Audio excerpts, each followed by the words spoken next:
We are in the season of Advent, and this is the second Sunday of Advent. And I want to start by talking about the way that we like to support you in special seasons like Advent.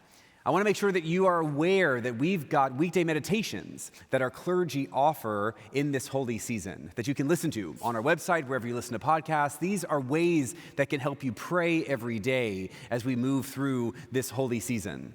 We also have opportunities for special worship. So, for example, tonight, we've got a choral compline service.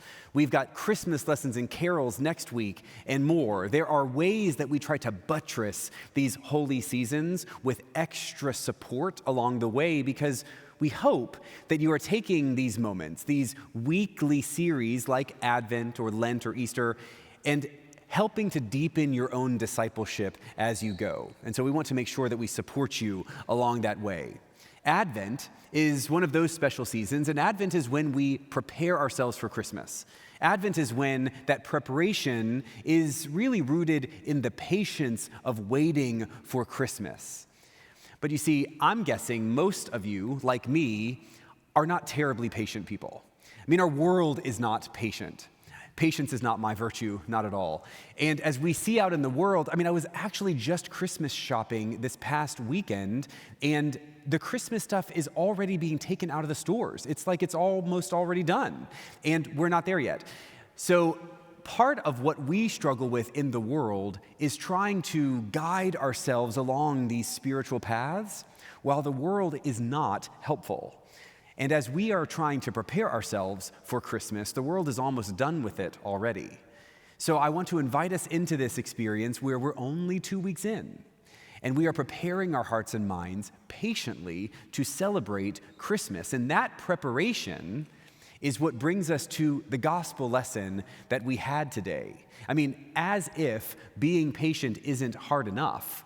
We come to church on a Sunday in December, and we hear John the Baptist yell at us, "The brood of vipers." And so John is this interesting character, and John is yelling at the Pharisees and the Sadducees and the leaders who have come out to the river where he is baptizing people because John is trying to do something to change the way people see the world. John is trying to do something that changes the way that people see themselves.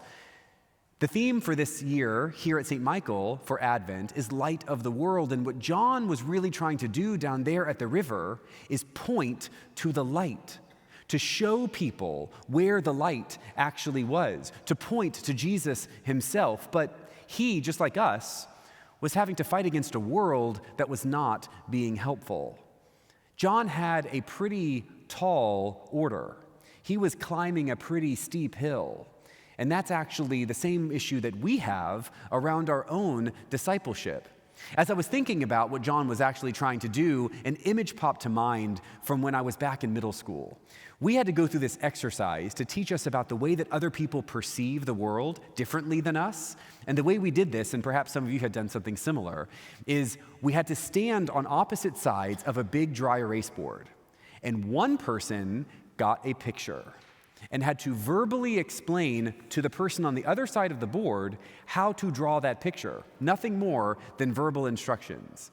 Can you imagine the kind of mess that those pictures looked? It is so difficult for you to see something clearly and then through words explain to someone else what it is that you are seeing. It's a real challenge. John was challenged in that way. We, too, are challenged in that way. If we are committed, and we are committed to discipleship, then actually going out and telling people why we have made that commitment, that is a challenge. And as Episcopalians, the idea of being evangelical and telling that story, even a greater challenge. It is not easy for us to articulate what it is that we believe. It is not easy for us to be able to share why things matter to us, to other people. And yet, that's actually the ask. That's the task. That's what God is inviting us into tell the story. As I was reflecting on who John the Baptist really was and the kind of task that he was given, I could not help but go back to a scene from The Chosen.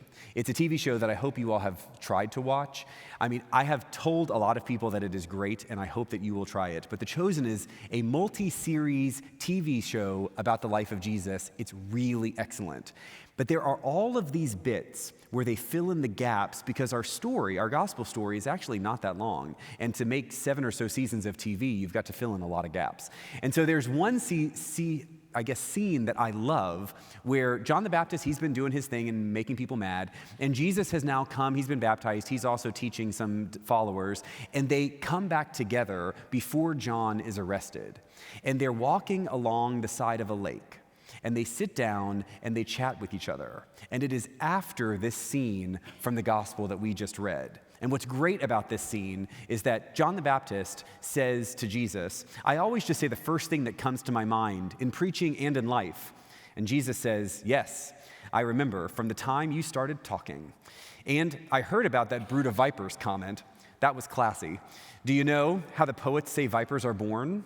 And John the Baptist says, yes. That they hatch inside their mothers and eat their way out, killing their mothers in the process. I thought it was a pretty good line. And Jesus says, yeah, but no one wants to be accused of killing their mother.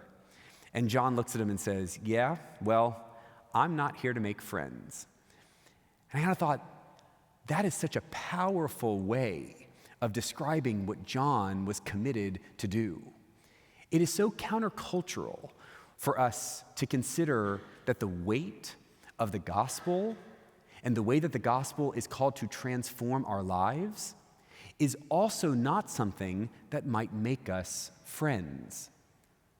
We're taught from a very early age to mostly be agreeable, to kind of seek to be likable. If we are likable, then we kind of get more things that we want. Life is a bit easier, things are smoother, and we've got a team, a network of people around us.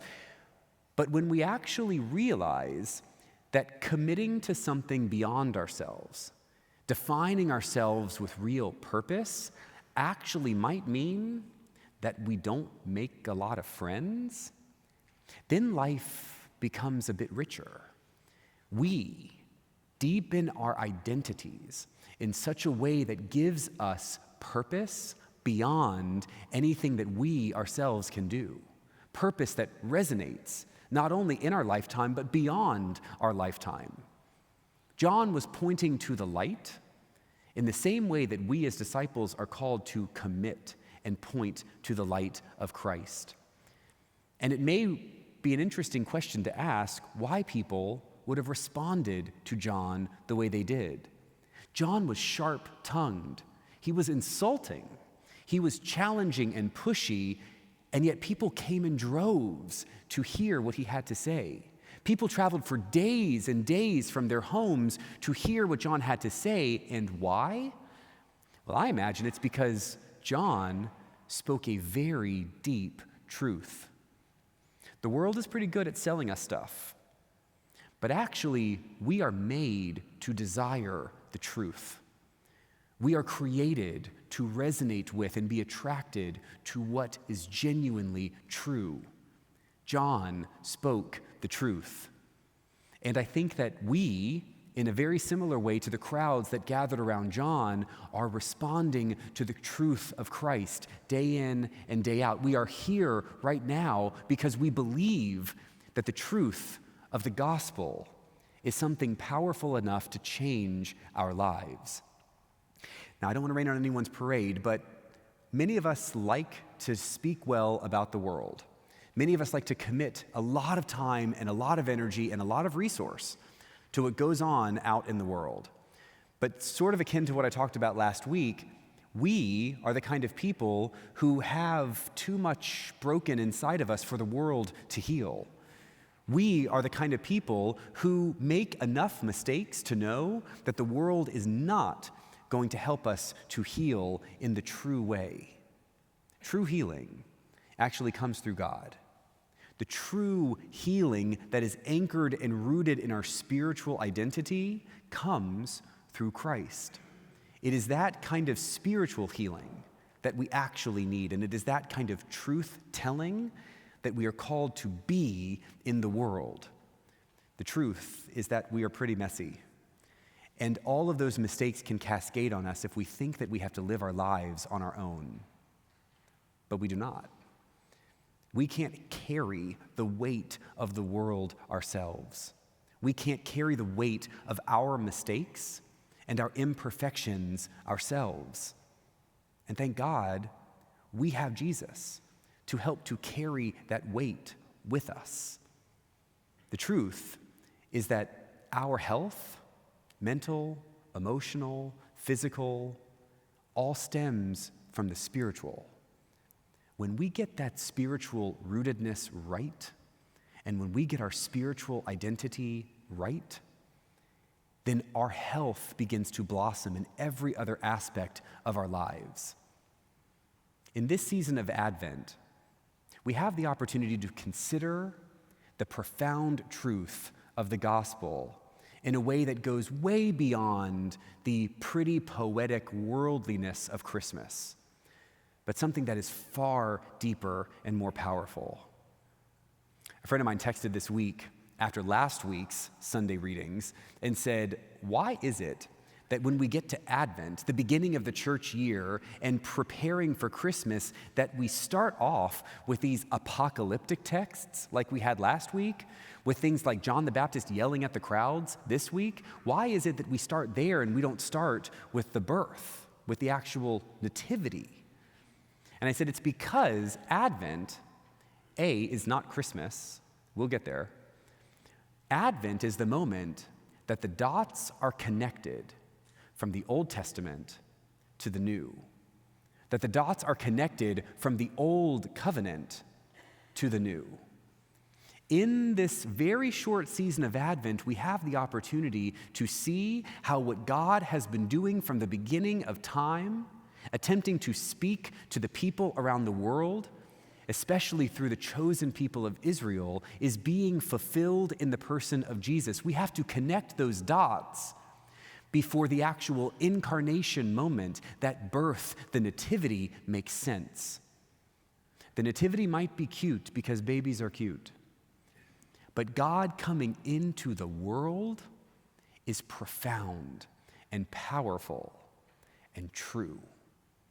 And if we take a few weeks to prepare for the weight and the dynamism of that moment, then when we get to Christmas, it's not just a baby in the hay, but it's actually God coming to earth to be with us, to break through the noise of the world and the imperfections of our lives in order to heal us in the most profound, true way imaginable. The gift of this healing is for you and me as we prepare ourselves for Christmas. Allow yourself to submit to the truth of the gospel that can change our lives for good. Let us pray. Gracious God, in this season,